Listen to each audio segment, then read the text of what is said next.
Selamat siang teman-teman Otomotif TV, gimana kabarnya? Semoga semua dalam kondisi sehat dan bahagia selalu ya, amin. Nah, pada video kali ini saya mau mengulas khusus tentang Smart Key dari Vario 160.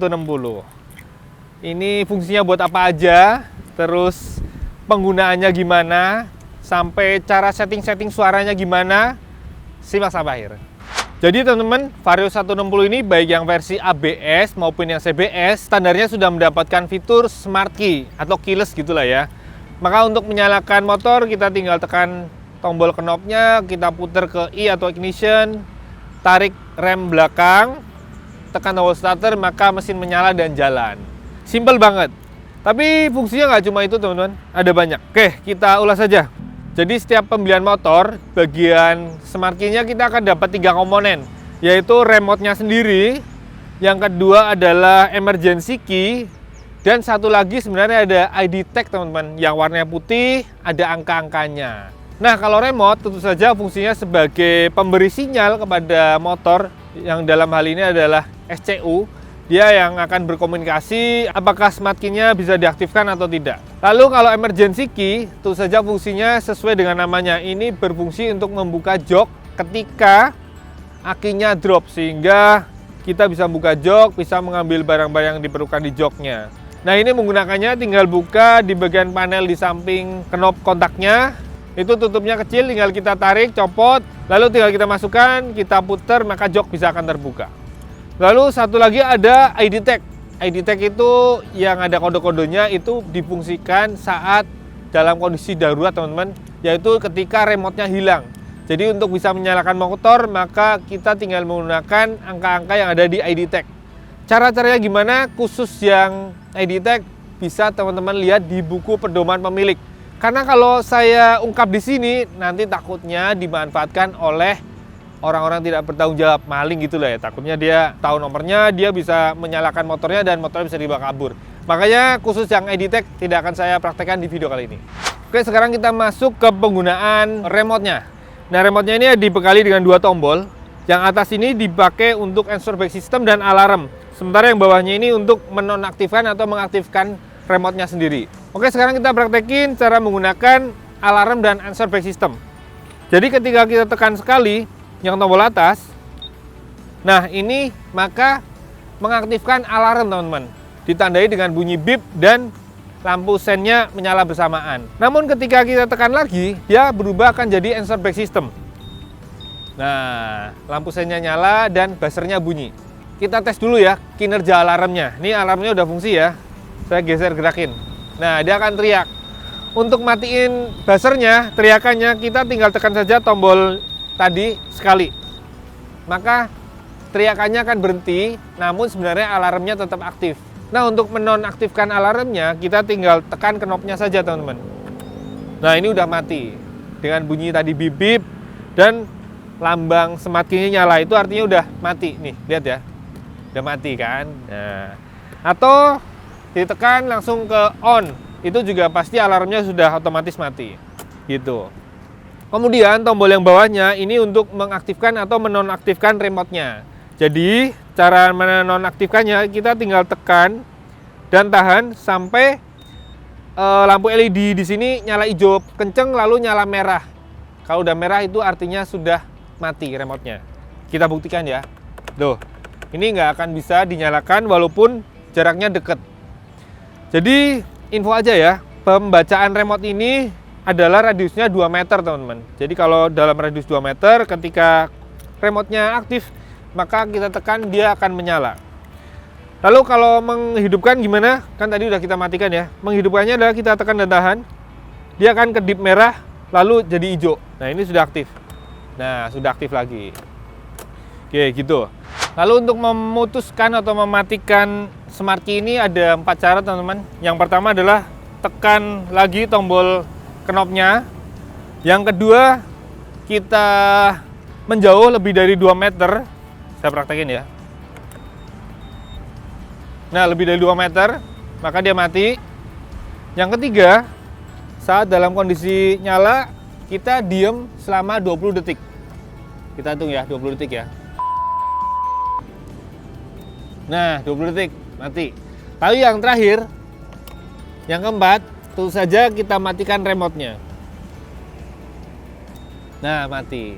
Jadi ada 4 cara smart key ini mati, teman-teman, kontaknya. Oke, sekarang kita masuk ke setting-setting. Yang pertama, yang paling gampang adalah yaitu setting buzzer ketika knob kita on-in atau off-in. Jadi mungkin teman-teman kadang nggak suka ada bunyi-bunyi atau malah bingung kok nggak bunyi, biasanya bunyi. Nah, ini bisa disetting. Caranya adalah yang pertama, kita harus pastikan smart key-nya ini off dulu, yaitu ditekan, ditahan sampai lampu LED-nya jadi merah. Nah, ini udah mati. Dengan ciri-ciri ketika kita tekan knobnya dia tidak akan aktif ya. Nah, saat sudah off, maka kita tekan tombol on off-nya sekali disambung dengan answer back sekali. Jadi tekan. Ketika kedip artinya dia bunyi. Untuk membuktikannya kita aktifkan dulu smart key-nya. Nah, kita praktekin. Nah, bunyi bip bip kan. Nah, untuk menonaktifkan suaranya caranya sama, teman-teman.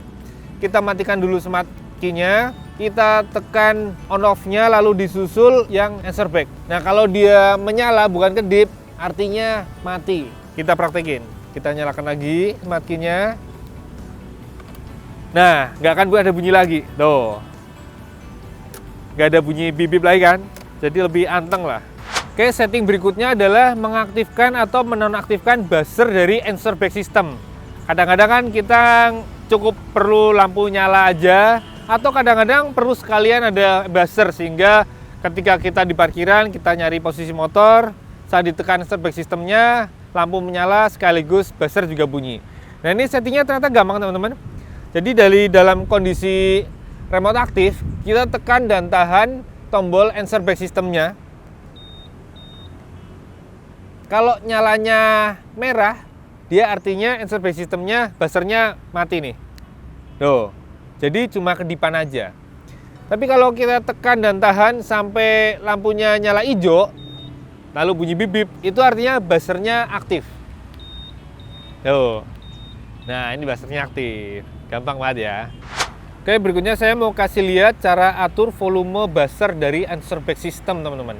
Siapa tahu teman-teman merasa settingan bawahnya terlalu kenceng atau kekecilan jadi nggak kedengeran. Nah, settingnya gampang. Yang pertama harus perhatikan adalah remote-nya harus posisi lagi aktif. Lalu kita kayak nyalain motor, kita tekan knobnya, lalu nyala lambang smart key-nya, lalu kita tekan dan tahan selama 4 detik sampai dia kedip. Nah, sudah kedip, maka kita tekan sekali, lalu dia akan menyala diem, lalu kita tekan tombol answer back system 2 kali disusul knobnya. Nah, ini 3 kali. 2, 3, yang terakhir sekali. Nah, ini udah milih volumenya nih. Ini paling kecil, ini paling kenceng, ini sedang.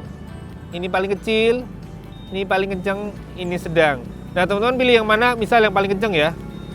Nah, ini paling kencang. Kalau udah selesai, kita tekan dan tahan knobnya lagi sampai smart key-nya mati. Nah, ini udah selesai. Kita tes.